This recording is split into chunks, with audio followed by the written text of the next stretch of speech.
Everyone says large cap funds are safer, but are they definitely better than Nifty 50 index fund? So I went back and checked 13 years of data, and the result might surprise you.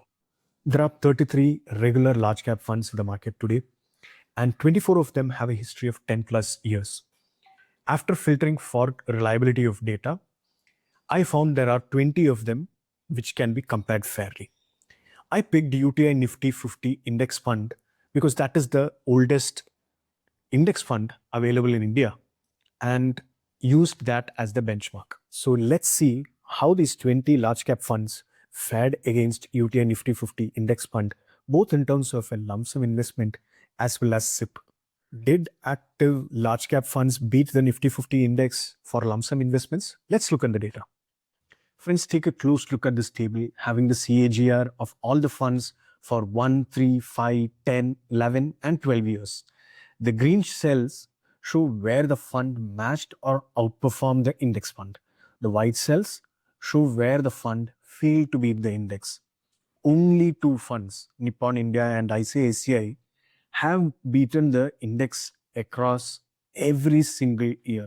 During market downturns, most active funds actually lag behind the index fund. And even over a long period of 10 years, only 5 funds managed to beat the index. Stretch that to 12 years, and still only about 60% of the active large cap funds outperformed in lump sum investing. So while active large cap funds do tend to outperform, the odds are clearly not in favor for most of the active large cap funds. What happens if we do a SIP? Do the active large cap funds fare better? Let's find out. For SIP, I assumed 1000 rupees monthly investment starting from 1st of January 2012 till 30th of September 2025. Every month, 1000 rupees across 20 large cap funds and UTI Nifty 50 index fund. Friends, what you see on the screen right now is the portfolio value as of 1st of October 2025. Take a moment to look at the numbers. And what is the result? Only 10 out of 20 funds actually managed to beat the Nifty 50 index fund through SIP investing. And if you look at it carefully, at least 4 of those are barely above the index, just a hairline difference. Meaningful alpha, that is outperformance, worth noticing, has been created by only about 1 out of 3 funds. And no surprise there, again, ICICI Large Cap Fund and Nippon Large Cap appear the strongest performers. Friends, the key takeaway is clear. Only 50% of the active large cap funds actually manage to match or beat Nifty 50 index fund. And only a handful of them actually manage to create a meaningful alpha above the index. So now ask yourself this. What is the chance that you would have picked the right fund amongst the 50% 13 years ago, invest for 13 years and manage to create that alpha? Hey, we invested in the same fund, but our returns are different. We have heard the statement a lot of time, right? Why does this happen? This happens because of timing difference of our investments. To ensure the consistency of returns of these funds, I took 1-year rolling returns of these funds for 13 years and compared them. And for this analysis, we have 4,600 plus data points of rolling returns starting from 1st of January 2012 till 30th of September 2024.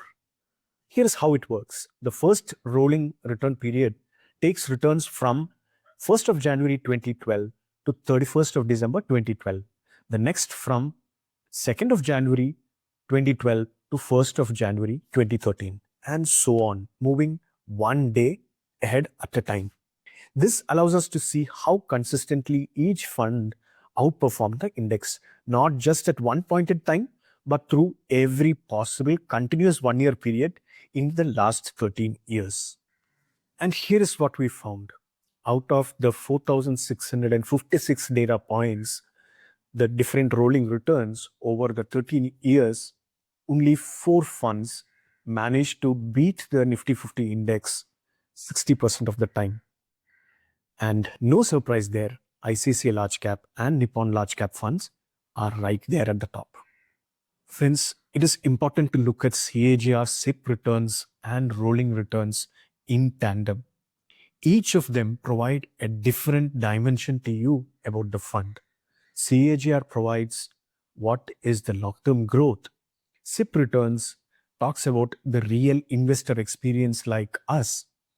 And rolling returns talks about consistency in compared to the benchmark.